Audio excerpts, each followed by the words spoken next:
Kung bago ka pa lang sa aking YouTube channel, please subscribe at i-hit ang notification bell para updated ka sa aking bagong videos. Okay, good morning sa ating lahat ng mga viewers na nanonood ngayong September 21, 2025.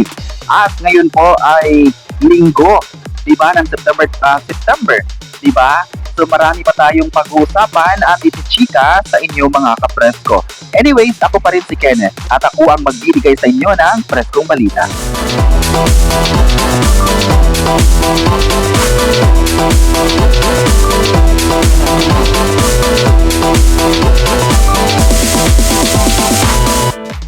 Okay, magandang umaga sa lahat ng mga viewers na nakatutok ngayong umaga.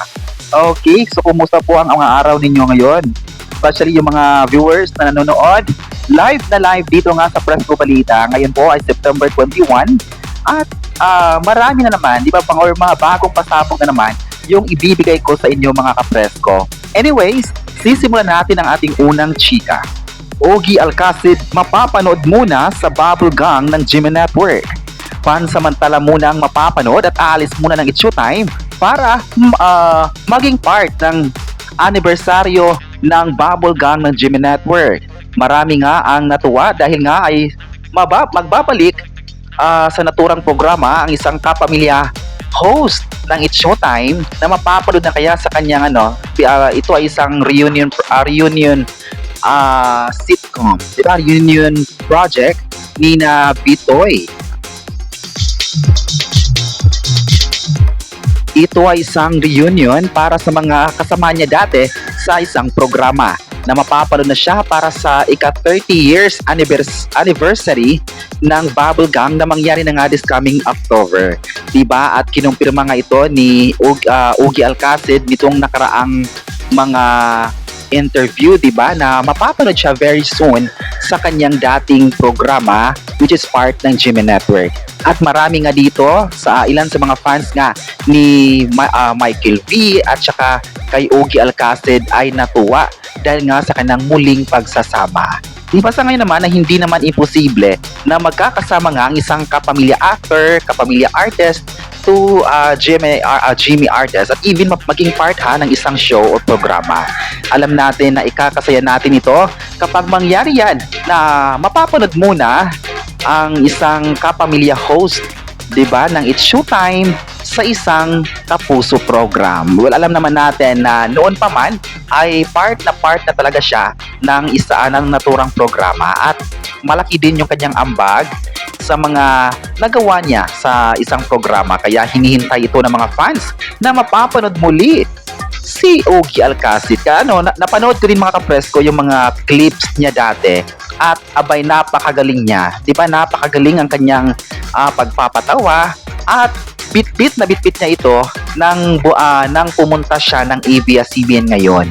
Diba, nakita natin kung gaano yung pagpapatawa niya ay gamit niya hanggang sa It's Showtime. Dala niya ito. Kaya nga, hindi nawawalan siya ng mga proyekto sa Kapamilya Network. Okay, so ngayon po ang umaga ay babasahin naman natin yung pulso ng mga netizens kung ano nga ba ang kanilang masabi sa ating pinag-usapang topic ngayon tungkol na aalis muna ng It's Showtime para maging part ng 30 years anniversary ng Bubble Gang si Ogie Alcacid. Well, alamin natin kung ano nga ba ang kanilang masabi. Ayon pa ng isang netizen, maganda na babalik muna si Ogie Alcacid sa Bubble Gang para reunion ito ng mga host. Diba sabi ko kanina, isang reunion project na ito na makikita or pansamantalang mapapanood muna si Ogie Alcacid sa naturang programa. Alam naman natin na itong award-winning na comedy gag show ng GMA Network ay talagang inaabangan ng mga kapuso viewers at maging yung tagahanga ng kapuso, diba? So ngayon po ay yung mga fans din ni Ogie Alcacid ay talagang excited na mapapanood muli ang kanilang idolo, diba? So abangan natin yan. At ayon pa ng isa pang netizen, aabangan talaga ang pag-guest ni Ogie Alcacid sa programa. Alam ko na hindi lang po kayo, kundi tayong lahat po ay excited na mapapanood dahil na rin ito sa parang posible talaga ang lahat sa collaboration na nangyari ng ABS-CBN at GMA Network kasi nga ngayon ay posible nating mapapanood yung mga artists from different networks na mag-merge together, di ba? Na mag-collab together in one project. At alam natin na sa pagsama nga ng dalawa, especially ito, di ba? Itong si Ogie Alcacid at si Michael V ay isang pasabog din para sa mga fans nilang dalawa. At especially, balita ko, marami pa daw aabangan at syempre ibabalik daw yung mga paandar or may mga marami pang pasabog na gagawin si Ogie Alcacid sa Bubblegum. Alam naman natin na turo talaga yung paghahanda na kitang-kita talaga natin yung effort ng show. Diba kung paano nila pagagandahin ang isang programa. At hanggang ngayon po, mula noon, nung nagsimula sila sa kanang unang episodes at hanggang ngayon na talagang mas palakas ng palakas at marami din sa mga fans at viewers ang tumatangkilik ng programang Bubblegum. Kaya sa pagbabalik kaya ni Ogie Alcacid ay mas triple pa ang mga views na makukuha or triple yung mga feedbacks na mga puro positibo kasi alam natin na noon pa man ay talagang inaabangan na ito ng madla. Okay, so ayon pa ng isang netizen, magaling talaga si Ogie Alcacid. Mula noon at hanggang ngayon, walang kakupas-kupas talaga yung kanyang talento sa pagpapatawa, hindi lang bilang aktor, kundi isang host, kundi maging isang comedian. Alam natin yan kung gaano siya kagaling magpapatawa na napaka-natural at gustong-gusto talaga at kinakaaliwan talaga ng mga viewers. Diba? Ito yung nakaka-excite ng mga kapresko na makita natin muli si Ogie Alcacid. Well, sa ngayon naman ay aalamin natin ang pulso ng mga fans sa online world. Ano kaya ang masabi nila sa isyong ito, 'di ba? Na magiging part muna siya ng Bubblegum sa 30 years anniversary. Ayon pa ng isang fan, grabe naman talaga kagaling itong si Ogie Alcacid, kaya hanggang ngayon ay nabibigyan pa rin ng project. Well, totoo 'yan. At nakita ko rin ngayon kung gaano mas nabibigyan ng importansya itong si Ogie Alcacid.